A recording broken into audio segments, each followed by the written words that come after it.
Hey guys, welcome to the Liberal Hive Mind, a channel solely focused on exposing the abundant hypocrisy of the left. Here's your meme of the day, brought to you by 5mind.com. Now this is a funny video. We got a local ICE operation that happened on an apartment complex, and local leftists in the area, well, they slapped a bunch of private property signs hoping that it would intimidate ICE enforcement from ever stepping foot on the premises. They put a bunch of signs with some very strong legal writing. Don't you dare step foot on our property and enforce immigration law. It's almost as if they thought that these little woke signs were some sort of magic force field. But in yet again another FAFO moment and yet again another reality check moment for the left, well, the ICE agents just walked right past those signs, not even really paying no mind or I think even realizing them. They grabbed an illegal alien from the area and simply left, and so now cue the screeching from the leftoids. They just took them, they just broke the law, the Constitution. And so we've now got a whole legal argument, a legal battle, debate happening all over social media. And well, as per usual, you could imagine that all these leftist talking points are founded in either utter dishonesty, copium, and partisanship. In other words, their arguments are incoherent and make no frickin' sense. And I think leftoids are also realizing that signs, little activist signs, don't supersede federal law, just like, gun-free zone signs don't stop mass shootings and gangland terror. Let's go ahead and give the left a little bit of a reality check and I guess a legal awakening. Let's dismantle their misuse of the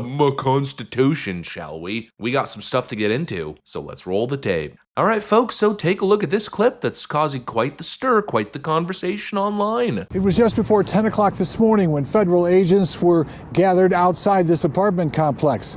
As they entered the complex, word spread very quickly among residents. As the agents, dressed in uniform, walked on the property, numerous residents blowing whistles and taking video on their phones. The idea to warn people that the agents are nearby and to document their actions. They see somebody outside and they just go ahead and take them. No questions asked. It's just done. A sign outside the complex warns unwelcome visitors to stay away, but the agents pay it no mind. It's unclear who they were possibly looking for, but a few minutes after 10 this morning, they take a man into custody who friends say does not live here, but was stopping by to give a co-worker a ride to work. This woman, who wants only her first name, Adriana, used, was recording from her balcony. They don't care if it's your citizen or not. They grab whoever they want to grab. The Department of Homeland Security failed to return our calls asking for information. Activists say their actions are having a tremendous impact on the community. We don't see kids playing anymore. The parents are scared to actually pick up their kids from the school bus stop. It's very, very sad. Communities throughout the northwest suburbs are considering laws that would ban federal agents from being on private property unless they have an arrest warrant. The latest among those communities considering it tonight is in Wheeling. Okay, so let's start to unpack some of this cope. I want to start off with a claim which was made by this very partisan journalist. You could tell that the whole report was very slanted in an attempt to make federal law enforcement look bad. But at the end there, you'll notice that they were talking about the city passing some sort of law that would ban federal officers from entering private property or going on these apartment complexes. I'm just sitting here listening to that, scratching my head, and honestly, I'm dumbfounded. You're going to pass a law on a city level that's going to supersede federal law? You absolute dummies, that's not the way that it works. It's called the U.S. Constitution's Supremacy Clause. Let's pull it up here on screen. It's very clear, and it means that valid federal law overrides every single time your city council's little activist feelings. And really, this isn't complicated. You don't need to be a constitutional scholar to understand this. States and municipalities cannot obstruct, penalize, or permit deny federal officers from doing federally authorized enforcement. You don't get to nullify federal law with a city ordinance, and you certainly don't get to do so with a yard sign. It's so frustrating because we're constantly getting lectured about the law and the Constitution by these Democrats, but they are blatantly ignorant. They are legally illiterate. Yet every time, it's all we see. And here's another comment being made by someone reacting to the video. He writes, "The Fourth Amendment prohibits police from entering private property without a judicial warrant or permission. The sign says they don't have permission. Where was the judicial warrant? You know, this guy basically sounds like those fat activist chicks that are constantly at these ICE arrests, yelling at these ICE officers, "Where's your warrant? Where's your warrant?"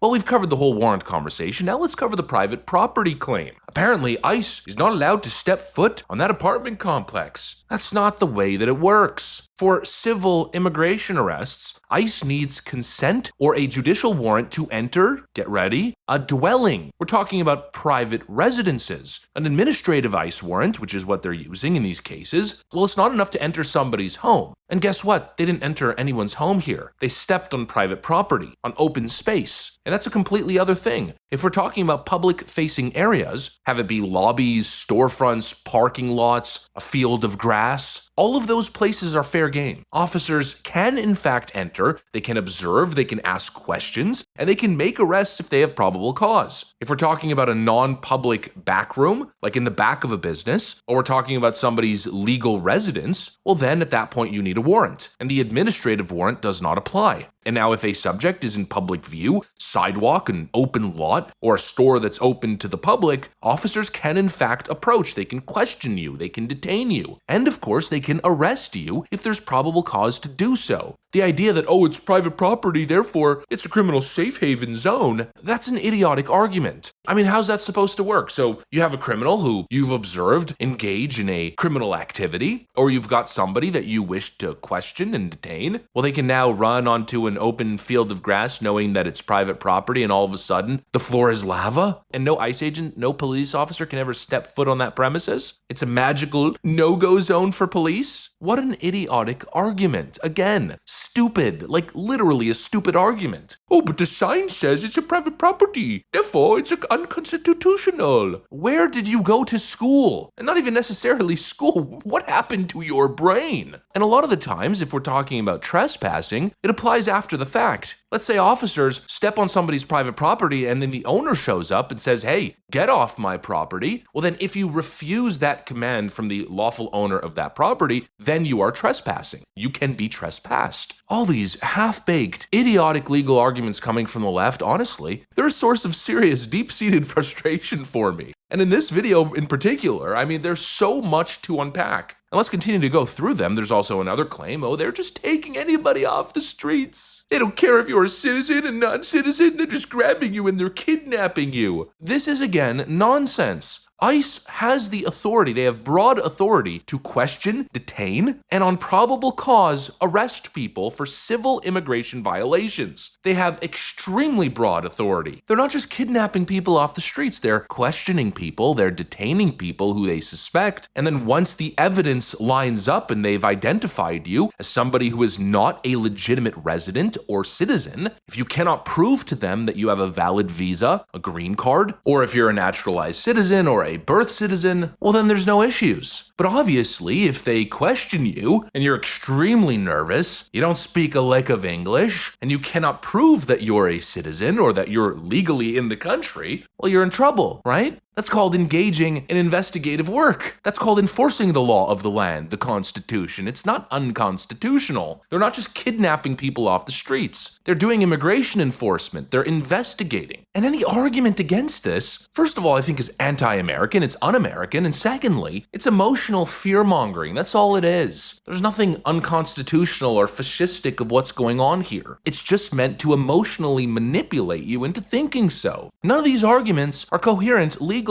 They're all based in emotion, scare tactics, trying to make you feel bad. You know, like that one guy who was saying, oh, well, people are scared to take their kids to the bus stop. Well, I wonder why that is. You think American citizens are scared to take their kids to the bus stop because ICE is going to kidnap them? No, of course not. The people that he is referring to, quite deceptively, are likely illegal immigrants. Oh, you're a criminal who broke the law, and you're scared to go to the bus stop. You're not scared because of Trump's fascism. You're scared because accountability is right around the corner. You're scared because you might actually be held account for your breaking of federal law. And yet we're supposed to sit here and have compassion for people who didn't do things the right way, for people who are abusing and taking advantage of the system. Well, Well, you people are lucky enough that you probably got anchor babies and you hook them up with American citizenship, but that doesn't save you from potentially facing consequences for your actions. And you put yourself in that situation. The only person who should feel bad is you. And now we have all these bleeding heart liberals attempting to criminalize law enforcement, as if the real criminals are the ICE agents enforcing the country's federal law. Give me a freaking break. Everything's backwards. And I find it so dumb how the left is always yelling, "My Constitution, my Constitution." Oh, do they love invoking the Constitution when it benefits them, while at the same time usually arguing out the other side of their mouth that the Constitution was written by a bunch of racist white hillbillies and the entire thing should be scrapped because it's racist. They're such hypocrites. But again, it's always my Constitution, crap like this. He's just a vile creature, the worst thing on the face of the earth. But anyway. You think he's the worst thing on the face of the earth? I do, yeah, I do. Why is that? Because he's the President of the United States and he does not honor the Constitution of the United States. In fact, he's turned the Supreme Court into a rogue court. He's abolished the House of Representatives. Nancy Pelosi says Donald Trump is the scariest and most dangerous person in America. He is worse and more dangerous than literal murderers because he's the president and he doesn't respect the Constitution. Again, this invocation of the Constitution. It's a total gimmick and it's so hypocritical. Donald Trump has won over 90% of his court cases, and she claims, oh, well, that's because he stacked the Supreme Court with a bunch of rogue justices. You mean constitutional scholars who in many cases rule against him? Now give me a break. They're enforcing the Constitution. That's what's happening here. That's why President Trump has won most of his cases, and not just with SCOTUS, but in appeals courts and federal courts, because he's usually on the right side of the law. Meanwhile, this is the party that just subjected us to 4 years of Joe Biden where he lost almost every single court case, where judges found routinely that his actions were unconstitutional, and they're going to lecture us about Trump being dangerous because he's defying the Constitution. No, you redefine the Constitution to confirm whatever Looney Tune theory you're on that always somehow enforces your worldview. Your very subversive anti-American worldview in this case. The American people are not going to have it. They want the law of the land enforced, and no amount of yard signs and pathetic emotional exaggerations will change that. ICE officers did nothing wrong in this case. The mass deportation efforts continue, and they are absolutely legal and constitutional. Period. Anyways, that's what I got for you guys. Thanks for watching, and I'll see you on the next one.